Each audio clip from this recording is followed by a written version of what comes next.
you can you can all hear that. So Marina, thank you so much for joining us, and I am going to hand over to you now. I will put my camera off and I will chat to you all again soon. Thank you, Marina.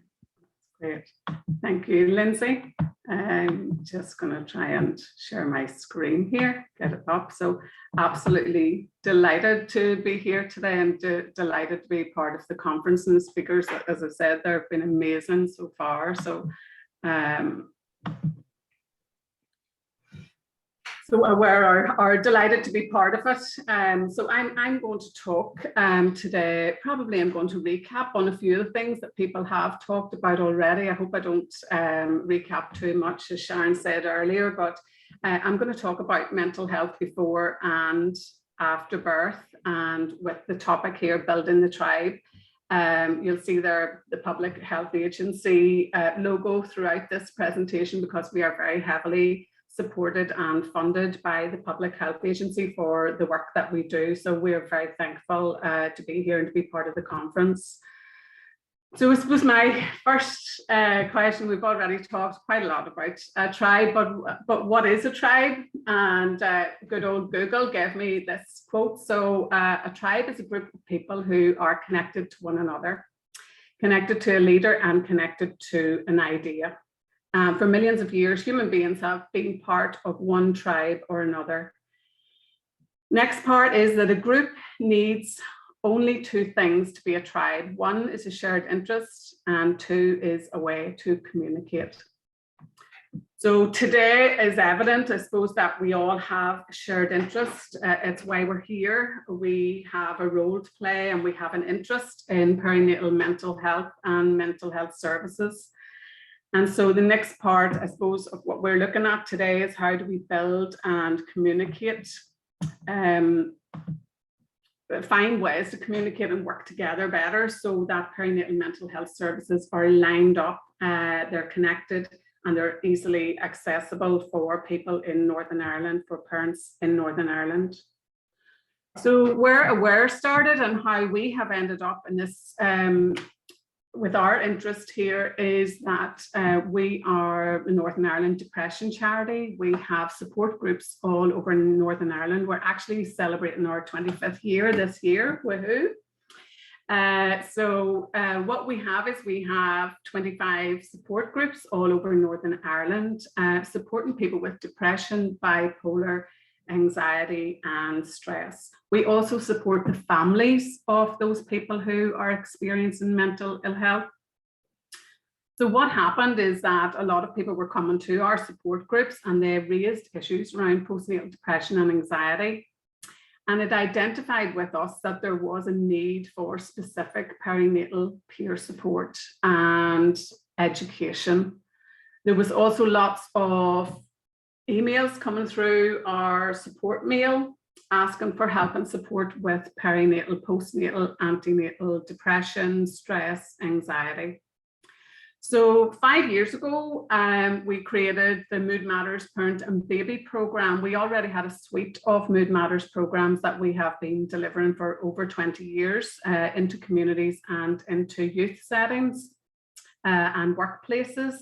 And then we designed a Mood Matters Parent and Baby program specifically with parents in mind, and specifically focusing in on how your mood is impacted. So what is mental health? What affects your mental health during pregnancy and parenthood? Where can you go to for help and support? How do you know if you have an illness or you're dealing with a mental health problem, or it's actually an illness where you need that help and support? And so really working on the signs and symptoms of poor mental health during this perinatal stage. The project has run, as I said, there for 5 years, and we've delivered over 400 of those programs. And those programs have went out into Sure Starts in the communities, Home Starts, antenatal units, and all areas all over Northern Ireland.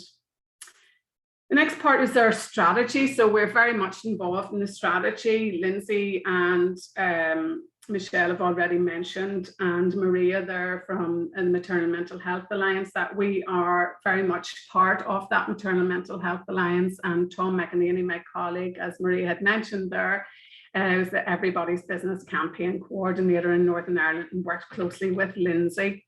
So we've been very much part of the infant mental health strategy to support parents as well in that new and expectant stage of parenthood. We're also lobbying for, we were very heavily involved in the lobbying for the multidisciplinary teams in Northern Ireland, and Tom McEnany played a big part in that, as we've already heard. So we're part of regional and local perinatal mental health forums as well. And as I said, we are funded by the Public Health Agency and trusts. So once we got out into the community and we started to deliver and we learned a bit more about what was happening on the ground, we took that information back and we started to look at, right, what was needed. And so what was needed was, there was an identified need for more perinatal support, especially in the antenatal stage and out within the community. So their severe services were good, but there was a need for maybe more education and learning in and around that antenatal stage. So what we did then was we linked in with the antenatal units, and we persevered and we built those relationships up to try and connect community and voluntary with the statutory services. And we now deliver our Mood Matters and Parent and Baby programme into the antenatal units. At the moment, we're obviously in COVID, we are delivering those online, but the parents are being referred from the antenatal units into the programs where they can register, self-refer, or their midwife can register them online for our services. The next area was that there was an identified need for more, because awareness training, as good as it was, and it was great, we were going out there and we were telling people the signs and symptoms and what to look out for and where the boundary was between a problem and an illness. The parents then were identifying and saying, you know, I'm not severe enough to warrant specialist services, but I feel my mental health is really impacted. So it identified for us that there was a gap, and sometimes then there wasn't a direct pathway that we could refer someone on to. So if we went in and delivered one program and people were coming and saying, well, we need more, then we started then as an organization to look, right, well, okay, where can we direct these people to, and what's out there, what services are out there. So there was a need for us to look for services. So where can people get counselling? Where can they get CBT therapy? Where can they get group therapy? Where can they have those one-to-one options? And what are the waiting lists like? And what is that pathway there? How easy is it for them to access that? So the next part was that we identified a need then to connect services, because we realized that there were services, but depending on what trust you lived in, or how you were linked in with your GP or with Sure Starts, then you weren't always able to access those services. So there was a need to connect and highlight any available services that there were in specific areas. So if we were in one particular trust, we might be signposting people to these organizations. And if we were in another trust, we were signposting them to these ones. And so our trainers were feeding back to us that, it was different in each area. And then if they had a request from a mom or a dad as to what's available in this area, then they were coming back and asking us. So it was evident that we needed to maybe pull that information together in some way and to work together with other community groups. So the next part was to try and engage and link in with other community and voluntary services that were out there, and find out what they were offering and what was available, so that we could maybe pull together that information, that we could give that to our trainers, that when we're out there and we're delivering the programs, that they're able to say, well, there's this and this and this, or direct them to a service. From that, we also identified that we needed to build stronger relationships with the health professionals. So we were building these links with the antenatal units and the health visitors and the social workers. But again, that was a bit sporadic and different in different trusts. So there was a need that to build stronger relationships and maybe connect all of those trusts together. And I know we've already talked about that today. Also providing mental health first aid training to those who were in supporting roles. So when we were out in the community and we were talking to Sure Starts, Home Starts, midwives, health visitors, they were saying, you know, we would really like specific mental health training. So we brought back that again to the PHA, saying, you know, there is a need for mental health first aid training out here and for further mental health training to support those people who are supporting the parents. So if we had a magic wand, we would really ideally be bringing all of those fabulous independent services together. So whether they're in the community, whether they're statutory, whether it's self-help and they're just groups that are out there, it's about knowing what's there and how could we bring that together. So I suppose today, if we could wave that magic wand, we would all know that, and that would be brilliant. But the next step would probably be in how do we coordinate that? So how do we coordinate that rather than have that fragmented services or information around the services? Because as Alan said earlier there too, there are lots of services out there. And I think Robbie said about the parents, you know, it's just knowing where to go. Where do we go to get that information? And again, the magic wand would be that there's the same level of support no matter where you live.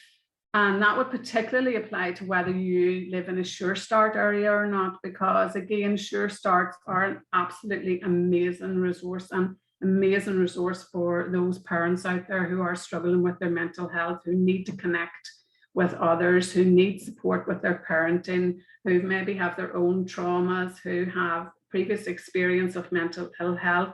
And so linking in with those groups is just a lifeline for many of them. But many people who maybe were experiencing mental ill health or severe mental problems, not necessarily a diagnosis, could really have done with that help and support. So again, there was a gap there for if you weren't in that area, then where do you get that support? And they may not necessarily want counselling. And then the last one was like, if I could wave my magic wand again, it would be a whole family model. Because I really think that perinatal mental health, it just affects the whole family. So we're looking at that whole family and the perinatal tribe. So what does that perinatal tribe look like for the family? Well, you have mom, you sometimes have dad in there and sometimes don't. We found when we're out delivering, you know, there are a lot of times when people have complex needs. And I think as Sharon talked about earlier about different relationships, and there's not always that family support. There isn't always two parents. You could have a dad on his own, a mom on her own, mom and dad together. But again, we found when we were out delivering that there were lots of different complex needs. You have other siblings that sometimes get pushed to the side, especially if there is a trauma or a difficult birth, or you know, some sort of experience that the family are going through, then other siblings can maybe get left to the one side. You have grandparents and extended family. And again, we found when we were out delivering that often a grandparent might come to a group to support the mom. And so again, we were really encouraging grandparents and extended family to become aware of the signs and symptoms of poor mental health, because those are the people who are closest to the parents and to the baby. So they could maybe pick up on those signs a little bit earlier, maybe plant the seeds, or again, maybe seek support and bring it to the parent if they don't feel that they can ask for it themselves. Then you have that community and voluntary support, which there's lots of, but again, it depends on whether you're equipped with the knowledge of that, and there are people who will support you and direct you to those services, or whether, again, I think somebody else mentioned there, might have been Sharon again, saying about actually transport and getting there and the logistics. COVID, one bonus to that has been that we have been able to reach out to people who are isolated, who are at home, and who are in those rural communities that may not normally come to our groups. So professional support is the last one there, but the most important one, obviously, if a mum or a parent is struggling with and has severe mental ill health and is really struggling and needs that specialist support. So again, we see that as sort of the perinatal tribe. And how can they fit into that? Well, I suppose there are lots of things that might impact on a parent during pregnancy and parenthood.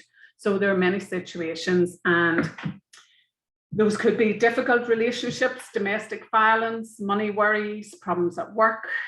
During pregnancy, they're worrying about the hormonal changes, feeling tired, their body changes, complications from the birth. And then after the baby's born and the baby is home, then there's that lack of sleep, the baby's health, adapting to a new routine. And a big thing there is maybe loss of contact, or maybe not having support around you. And it may lead a parent into some isolation. So we looked at what might be the barriers to a parent seeking help, because although we've talked today about the barriers within how we all work together, there are also barriers out there with the parents themselves. And I think that some of the barriers to that is, as I've listed here, sort of confusion. So it's confusion, especially for a new parent, over whether their thoughts and feelings are normal or they're not. Whether this is, how a new parent feels and it's just difficult, or whether they actually have an illness. And then they may be thinking that they're just a bad parent. And we find this time and time again, this comes back, that, they maybe just thought that they were a bad parent and they didn't really think that maybe they were unwell. The next one is not sure. So not sure if or when they need help.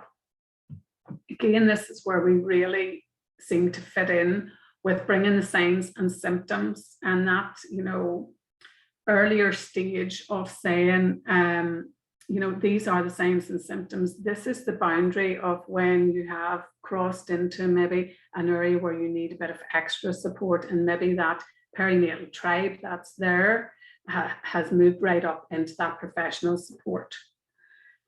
There's also, I think, we were talking earlier, again, Alan, and the social work, fear of disclosing circumstances or their thoughts that might be going on in a parent's mind, because the fear of actually saying that out and the consequence of that, and the fear of the health visitor reacting, or,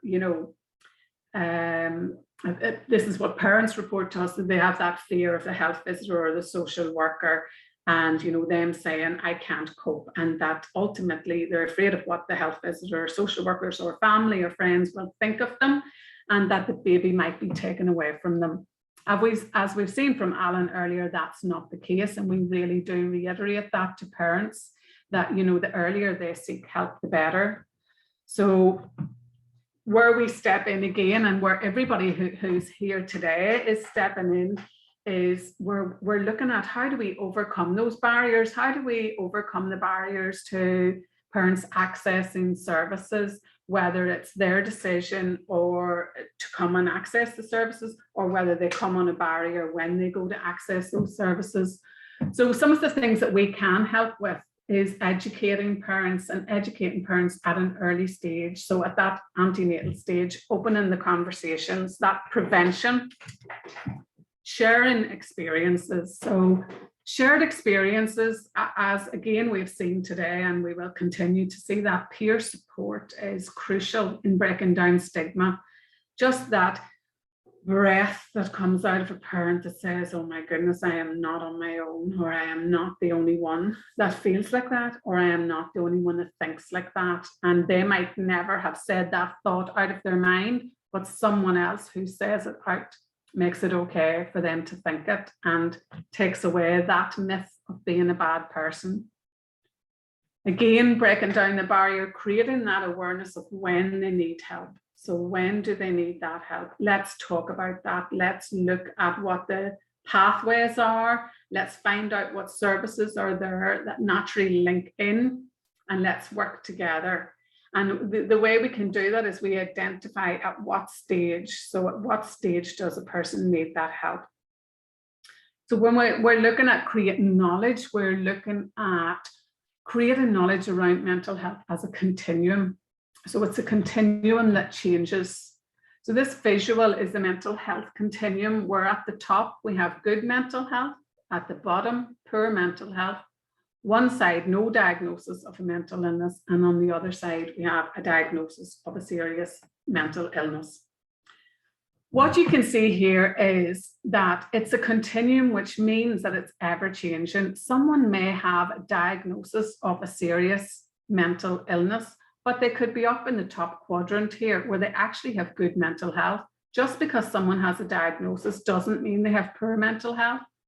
But equally, just because someone doesn't have a diagnosis, if you go to the bottom quadrant here, doesn't mean they have good mental health. So just because they don't have a diagnosis, they could have poor mental health. And it's this information that we really want to bring to parents. Look, just because you don't have a diagnosis doesn't mean that you can't have poor mental health. And it's important that you get that diagnosis, and often they're afraid of that diagnosis. But our message is, look, the earlier you get that help and support, then the earlier that will impact your mental health, and you can bounce back that resilience right up to that good mental health and flourish up at the top. So how do we fit into that? Again, at Aware, we have really took that information back, pulled it together, and looked at that mild to moderate gap.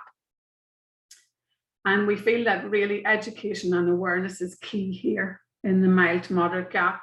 And it fits in, and we've talked about these stages earlier: prevention, early intervention, and recovery. So when we look at this, we're talking about supporting parents at an early stage with education, health promotion, and self-help strategies. Early intervention, we're looking at evidence-based group CBT programs. So signposting to one-on-one services and specialist perinatal peer support groups and advocacy. And then the third one is recovery. So that's where we link in with the specialist teams, with the specialist mental health first aid training and signposting to those services.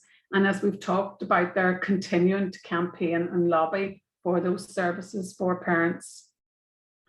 So Aware is specifically funded by the Public Health Agency to deliver evidence-based programs. This means we have carried out research and evaluation on these programs, and there is an evidence base to say that they positively impact on parents' mental health.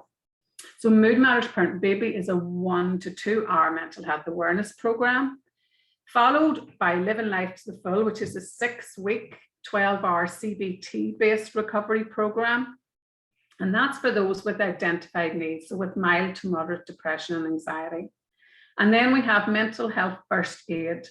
This is the Public Health Agency's program, which Aware are a delivery agent for.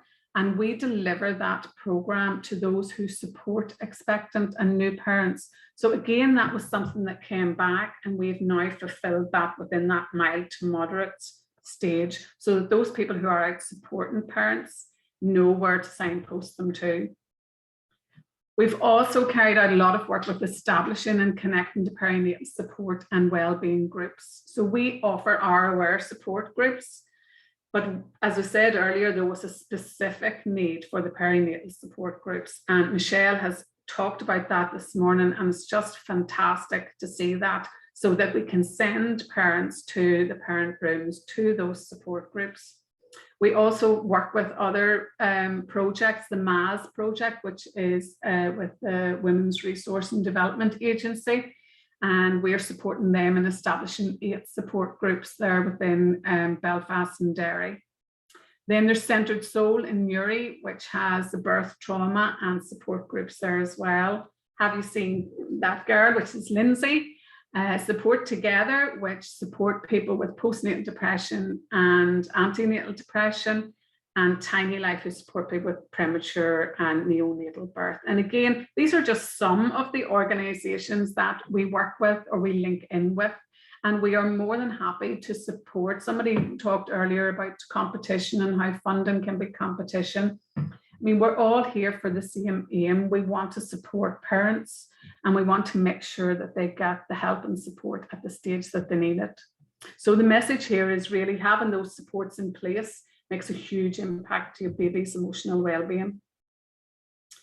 This is just a visual saying about, I am a baby and I will thrive when you're kind to me, you wonder what I'm feeling, you listen and talk to me, comfort me, smile, laugh, and play with me. But you'll see by the title here that we're talking about parents' mental health and infant mental health. And the two are directly linked. And so if a parent is unwell or experiencing poor mental health or has a mental health diagnosis, then that's not always possible for them. So they need help and support first to be able to then link with the baby and listen and comfort. So it doesn't, it's not always available to that parent. They need that help and support first. So the next visual is, I am a parent. I will enjoy my baby when I accept comfort and support, when I notice what I'm feeling, when I'm kind and caring to myself, when I accept what I'm feeling, which can be difficult, but it's important to accept what you're feeling, and then talking to others about how you feel.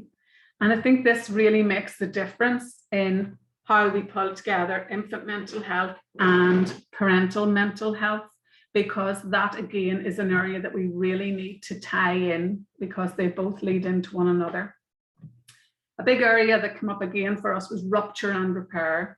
So a lot of parents reported that they felt guilty, especially if they then realized when they'd had their second child that they were ill maybe with the first one and they didn't realize. And we really drive that message home again, that if you were physically ill around that time, you wouldn't be feeling so guilty and you wouldn't beat yourself up, and that every day is a day to start again. So learn about those neurological pathways, learn about how the baby learns and how you can build those bonds and form attachments. And really the message is every day is a new day. It doesn't matter what has happened, we just start again. And when you get that help and support, that is much easier. The Connected Baby by Suzanne Zedek and the Solihull approach and Incredible Years are some of the resources that we would signpost people to, or we would link in with health professionals on. So asking for help as soon as you see the signs is really a strength. It's an absolute strength, and it has a direct impact. Physically, we wouldn't think twice about asking for that help. So it's really important that parents out there know that, and that they compare that with if they were physically ill, would they think twice about going and asking for help? We're also looking at future parents and how, because in Aware we cover from the cradle to the grave. So we are really looking at primary schools, and we have a Pause Be mindfulness program in primary schools that teaches young people, P6 and P7, how to manage their mood, how to talk about feelings and how to experience those feelings and channel them in healthy ways. And our Mood Matters in schools, in post-primary schools, has the same principles, recognizing those signs and symptoms earlier. So Public Health Agency again funded us to create a specialist website where we signpost people to wellbeing during pregnancy and parenthood. And these are some of the things that that website is covering and will cover. There's still a little bit of work being done to it. So signs and symptoms, wellbeing programs, supporting your baby, peer support groups that are out there, and there will be a map that hasn't come together just yet, but there will be a map on there with all the support groups all over Northern Ireland, organisations that can help and support you, some real stories and some information on how we're campaigning. There's also a guide to looking after the mental health of you and your baby, and this is being distributed out over Northern Ireland, both in online format and hard copy. So if anybody wants some copies of this, please get in touch. And this is a resource that really, again, we were listening to the parents out there, and they wanted organisations who could help and support them. And we always say, you know, it's good to talk. And the message sometimes coming back was, yes, but who to? Who to, and where are they? So I don't feel severe enough to go here. and I'm scared of my health visitor and my social worker, who can I talk to? So again, it's breaking down those barriers, taking away the fear around the health visitor and the social worker, and creating resources so that parents know that there's community and voluntary information out there, there's specialist support out there, and there's self-help strategies that they can be doing themselves. So our hope of what it would look like is that expectant and new parents know the signs and symptoms and they seek help early. Parents know where to go to get that help, and those people who are supporting them recognize the signs and symptoms and they know where to go to get that help for the parents. Our hope is that there would be identifiable stages of help and support, so prevention, early intervention and recovery, and what's available in those 3 stages and how do they link together. Pooling that help and support, including self-help, community and voluntary and professional, and working together to make those pathways easily accessible to parents. Making that mild to moderate service more available and accessible on the ground, and overcoming the barriers. We continue, and it's really a passion of ours, to build those networks, and we're continuing to work in the antenatal units. We still have a little bit of work to do there, but we offer that regionally so that the antenatal units can refer parents through to us, and that we have those systems set up in the units that are very easy, doesn't require any admin from the midwives or the professionals there, and it's an easy transition. We have Positive Minds for Premature Parents, which I'll talk about now, and we have the GP federations and the mental health funding, which again Alan talked about earlier, and it'd be great to link in with him in and around the GP federations. But we now have funding to deliver our 6-week CBT programs and 6-week mindfulness programs to help reduce the CBT waiting lists within the whole of Northern Ireland. So we're really keen to work with the GP federations on that.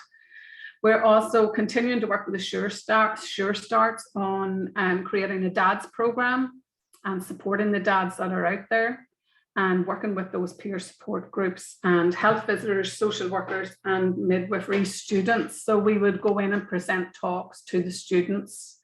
We also work with the women's centres and for Bernardo's Family Matters, which is in the prisons, and any parents that are maybe in the prisons and need, being rehabilitated or trying to form those links with their children. And then the Family Wellness Project is where we are a partner in supporting children with anxiety and supporting the parents to support those children with anxiety. So Positive Minds for Premature Parents, lottery funded project, and it had a 3-tier approach. I'm going to show you this flow chart because I'm just conscious of my time here. But we have Positive Minds for Premature Parents, and there's 3 tiers to it. So we offer the support groups. We offer baby massage courses, and we offer a support line. And then for those identified parents, we offer one-to-one advice and a CBT 6-week program and a range of parenting programs. And then for 3rd tier, we offer those parents with an identified need the opportunity to engage with health professionals for specialist services. This to me is a great model, and Michelle talked about her model in the parent rooms as well. And I think if we could replicate this where we have the 3 tiers and we can just build a future around that, where we all link in and we campaign for services together and we increase that perinatal support together. Our passion is to keep adding and develop programs, especially a DADS program, and support the parents out there, and to bring back any feedback we get back into the teams and to the public health agencies so that services can be linked up. Our evaluation, 23% stated that they were currently experiencing mental health difficulties, and 28% reported postnatal depression. Self-reported anxiety and depression were recorded for 50% of this group, and each year that actually has increased. Some feedback, again, is the parents have said it was so important to be with other mums when doing this, and it's very difficult to Sorry, Lindsay, I just see you now. I had you blocked off my screen, so I have overtalked. Sorry. I'm just thinking there, I think I must have run out of time. So finding some ways to help myself would definitely help. I apologize. I can finish up there because I know we have another talk coming on.